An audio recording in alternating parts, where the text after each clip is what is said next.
Chapter 29. It's worth all the hard work to see Mr. Kermit's face when he recognizes his car. Brand new and so much better. Although how could it be any worse than it was when he left it, being shoveled up off the entrance of the parking lot. I tap on the gas and listen to the roar echoes off the front of the school building. Some cars purr like a kitten. This one screams like a howler monkey. All thanks to 585 horses under the hood. If it had a hood. Howler monkey. I saw that in a book a couple of days ago. At first it looked like holy workmen, but I figured it out in record time.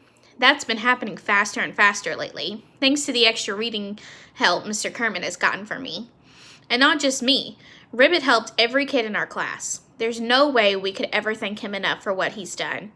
But that doesn't mean we can't try. That's why we rebuilt his car for him. And it's why I have to use his science fair this science fair project to totally blow the judges' minds and save his job. Grams regards the large eggplant in her lap quizzically. I can't imagine why I bought this pocketbook, she complains. It doesn't match anything I wear. Please don't squeeze it, I request. It's the blue plate special at local table tonight. If I'm driving, there had better be a farm business involved. At that moment, Kiana raises her arm and drops it. The high sign. I stomp on the gas. Even I'm shocked by the burst of acceleration as those 585 horses hurl us forward at the breakneck speed. In a heartbeat, the others are far behind me in the rearview mirror. The feeling of raw power is so awesome that when we run out of driveway, I almost forget that I'm the one who's steering the car. At the last instant, I yank on the wheel, we thump onto River Street and fly down the block, tires barely touching the pavement. According to Jake, this engine should get us from 0 to 60 in 4.6 seconds. By now, we've got to be just about there. As we pick up speed, Raheem's banner unfurls from the car's old-fashioned radio antenna. I can see it in the mirror, fluttering in the split stream behind us. The expertly painted words of the message we need to deliver beyond any other. Fire Ribbit? No way. My classmates are jumping up and down and cheering, so it must be open and readable. The adults aren't moving at all, which might be from shock. We didn't tell Jake or Miss Fountain about the banner part. And of course, Mr. Kermit himself didn't suspect any of this until a few seconds ago. He might not even know he's Ribbit. Then everybody's gone as I screech around the corner to circle the block. That's the plan. A quick loop of the school, banner flying, and back up the driveway to stop at the judges' feet so they can examine this monster engine. Every inch of it built by us. By this time, Grams is enjoying the ride. Where are we going, kiddo? The senior center, like always, I reply, with a short detour to impress the judges. Judges? She echoes in a strange tone. Don't you mean firemen? No, Graham, they're judges, I explain patiently. This is a science fair project.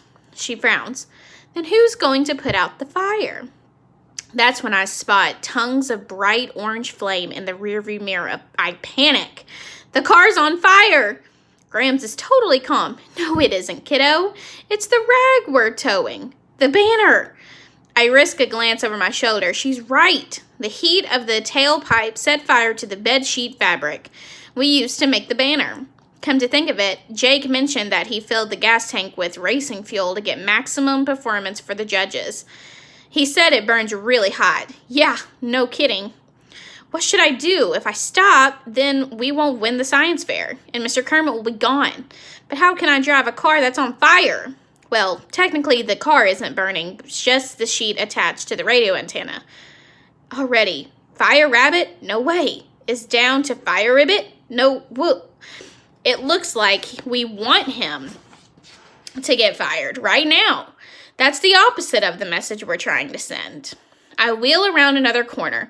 Since I can't stop, I speed up, flooring the gas pedal again. Maybe the wind will put out the fire. Instead, it fans the flames. The banner whips from side to side, leaving glowing embers dancing in the air. The next time I look back, a honeysuckle hedge is ablaze. This is definitely not covered under my provisional license. Nice moves, kiddo. Grams cheers. I never knew you were such a good driver.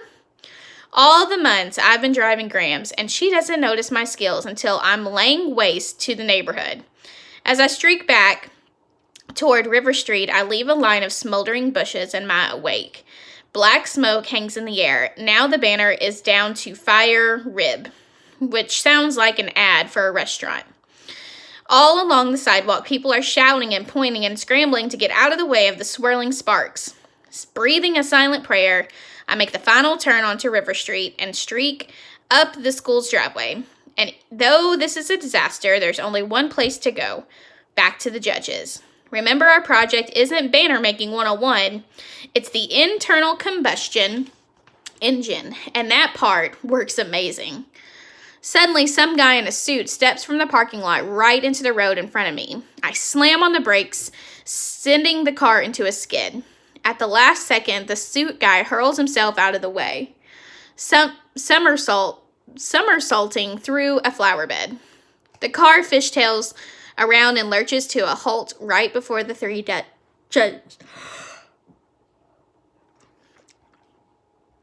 Mr. Carstairs runs up with a fire extinguisher and puts out the burning banner with a sea of foam. All that's left is a single word hanging limp from the antenna. Fire. Like we didn't know that already know that. Half the science fair is out on the lawn, gawking at me in horrified silence. I say the thing I've been rehearsing all along. Ta-da! It doesn't go over as well as I expected. Jake rushes to help Grams out of the car. The eggplant drops to the pavement and splits open. Miss Fountain comes for me. From the direction of the flower bed, the guy I almost hit marches up red in fury under the layer of mud that cakes his face in an expensive suit. Oh man, it's Dr. Thaddeus, the superintendent. Who's the driver? He rages. I'll have you arrested, you lunatic! How dare you! His voice trails off. When he realizes he's talking to a kid, it's an awkward moment. None of the adults have the guts to say anything, because most of them are teachers, and this mudball is their boss. The only person who speaks up is Grams. Who do you think you are? She storms at the stunned Dr. Thaddeus. You ought to be ashamed of yourself, a lowlife who hasn't got the sense to put on a clean suit. Where do you get off yelling at my grandson? My grandson. Then she says it. My grandson, Parker. Parker. She called me Parker.